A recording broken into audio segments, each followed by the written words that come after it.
Hey everybody, and welcome back to the channel. Today, I want to talk about something that got brought up in the comments on several occasions, and I wanted to make a video about it. And that is the difference between the Cloud 5 waterproof and the Cloud 6 waterproof. Now, if you're watching this video, this is not a criticism. It's more just a commentary on something that we're seeing in these shoes. I remember my very first set of waterproof Ons. Fun fact, I have had a set of waterproof Ons since, 2017. I think I've always had a pair because I travel the country and I wanted to be prepared for any weather conditions, so I would always have a pair in my bag, and I've kept up that practice to this day. Now, the early pairs, I didn't expect them to be the ultra comfort. They were basically an original On, but modified for whatever waterproof material that On is using, with whatever spray or whatever materials, whatever. And so they were a little stiff, I think would be the fair statement. Had all the great benefits of Cloud. Most of them had sort of these special laces. They were a slip-on shoe because they were meant to kind of be used, purpose-driven. And I think they were great. I mean, they were great shoes for their purpose and did their job. I have noticed, and maybe you can let me know in the comments below if you felt this way, when I buy certain materials or certain colors in clothing, I've noticed that sometimes maybe it's the dye or the material has an effect on the clothing, right? I've noticed that blue pants have gotten a little bit tighter, and I've noticed it consistently with cross brands of materials that gray pants or tan pants will be a little bit different. So reason I bring that up is that here's what I want to talk about, right? And so if you're listening, I'd love to know, right? I'd love to know. I want to understand why. These are the Cloud 5 waterproof, and I find that these had more give, and they're way more comfortable. I find that even at their launch and my initial walking in them, that they always had a little bit more give than, say, the Cloud 6. Now, these are of course forest green or a dark shade of green, whereas this is gray. And I bring up the colors because I don't know if that has the same impact with these shoes. It could just be a placebo and I'm just imagining it, but I find that these are much stiffer. These are reminiscent to those original Ons that I bought way back in 2017. And honestly, they're just not as comfortable. The top is stiffer, and I honestly don't know why. And it's not because they're worn in. These were comfortable out of the gate.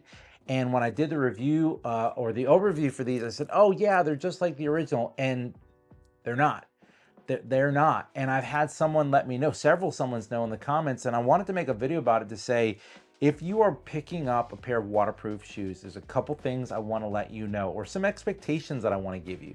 And again, if you found it different or the same, let us know in the comments below. Part of this is to help our community make our decisions with our shoe purchases and to ultimately understand that before you make that $200 investment. So number one, if you have a shoe store near you, it is always a good idea to go and try on a pair of shoes. Nothing beats that. If you've got a great shoe store, they're going to evaluate your gait and help you to level set and understand some of the expectations that go into buying a shoe. So that's a valuable added experience, and I always recommend that. But many of you, like myself, will make our purchases just based on the visuals or a shoe review like this before we make our big purchase, and that's why I'm making this video. So when I ordered these, I was replacing the green ones here, which I've actually kept around as a sort of a mud shoe, right? If I'm like in my car and I need to don't want to get my regular shoes dirty, they stay in there for that. But they're kind of past their lifespan, a year past their lifespan. They served me well. But these are just stiffer. And let me tell you why it's a problem for me. Because they're stiffer, they're not as comfortable. They are a regular On shoe, so they are narrower. This has nothing to do with the waterproof coating. This is just how these are built. They've always been that way. And so be aware of that when you're purchasing these. Additionally, they do often come with traditional laces, but they've got these nice sort of non-lacing laces, if you will, for slip-on. And I think that's perfect. I like them for this. It's why I leave these on. But when you walk in them, because it's not really snug on the foot and because it's a little stiffer, my ankle comes out. And that gets really annoying, especially when you're walking in inclement weather. If your ankle's coming out because of the shoe, because it doesn't have enough give or bendability, that that's that's a problem. That's a thing I think that needs to be at least looked at, addressed, or maybe that's just expectation setting. I don't know. Anyway, I wanted to take a moment to make this video that if you are purchasing these waterproof shoes, one, I think they're awesome shoes and I highly recommend them. But if you are expecting them to be like a traditional On, they are not. They feel different, and they feel different from even the other normal Ons that they sell, that the multicolor ones. They're not the same as those either. Even though they're the basic same build, the material's a lot stiffer. And I found that it's either a production or manufacturing thing where there could be some Cloud 6 waterproof grays that are totally flexible. And that's just, this was, maybe I got a bad batch. Maybe the rubber's a little bit stiffer. Maybe the material's a little stiffer. I'm not sure.